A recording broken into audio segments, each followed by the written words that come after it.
Hello guys, hello. How are you? And welcome back to my YouTube channel. A very big thank you and special thank you to my new subscribers and to my returning subscribers. Guys, I thank you for being with me, staying with me from the very beginning, and now we're growing together as a family on the road to 1,000, a road to 1,000. So thank you so much guys for subscribing. I want to talk about France.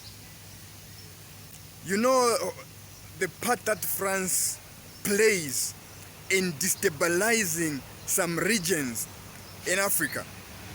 So recently the youths of Bukinafaso, they blocked a convoy of French troops from entering their village. Why? Because they know that these French guys, they work with military terrorists such as jihad and whatever to destabilize the region, and then they go ahead and steal their resources. You know, you understand, you know how Europe does things. So the Bukinabe youths, they said, no, we're not going to allow you to enter our village or our compounds. First we need to search what is in your vehicles. And the French military troops refused. You understand? They said, no, we won't allow you to search our vehicles.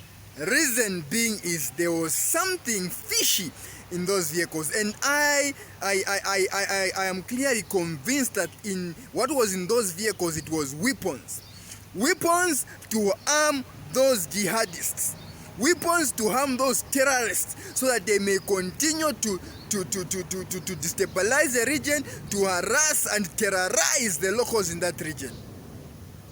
Now, these troops are supposed to bring peace in these regions of Africa. You understand? They're supposed to bring peace. They're supposed to be there as mediators of peace. But in the actual sense, they are there to cause war, to cause problems in our African regions.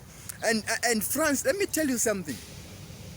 France live off Africa, and not in a much mutual way, but in a way of like raping. When I mean raping, forcibly taking something which is not theirs, or forcibly doing something which is not supposed to be done. You understand? That's what they have been doing. You know, France takes about $500 billion annually from Africa. Do you know that? France is the most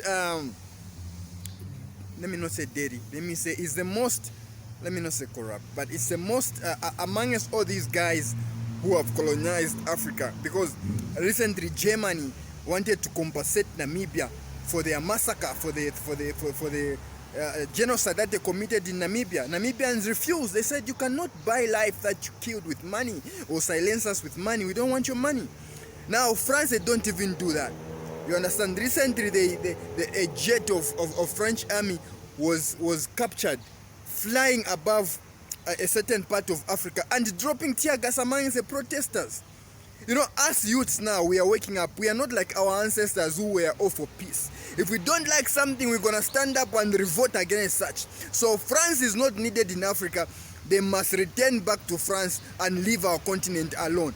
If you know, recently, Macron came to Africa saying strengthening ties. He never came to strengthen ties. He was threatened knowing that Africans don't need France's presence anymore in the continent. So he wanted to come and calm down the situation. But the situation is still escalating. Like what is happening now. The thing that I'm talking about in Bukinafaso. So they were stuck for 3 days. They couldn't pass. Actually, people literally stood up and went and blocked the road. Locals stood up, went and stood in front of their military vehicles to say, you are not passing until we see what is here. Because word has gone out that you are arming the jihadists, the terrorist groups.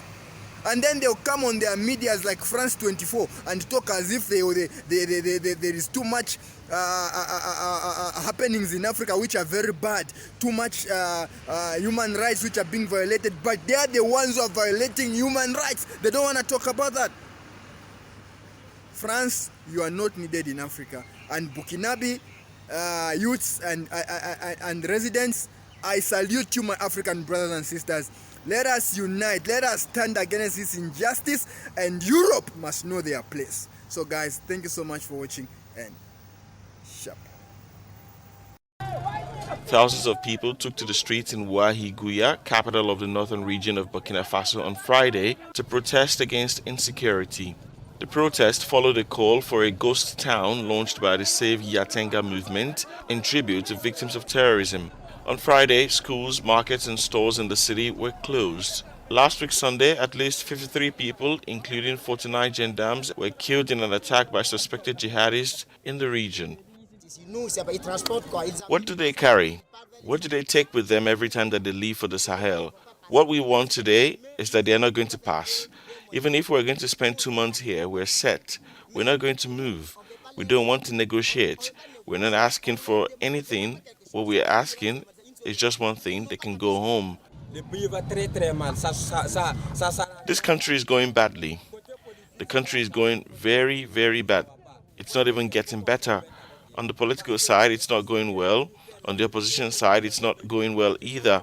We have to be clear and we have to be open with them. The attacks have become very permanent. It has to stop now, and it's been for too long. Since 2015, Burkina Faso has continued to face regular and deadly jihadist attacks, particularly in its northern and eastern regions.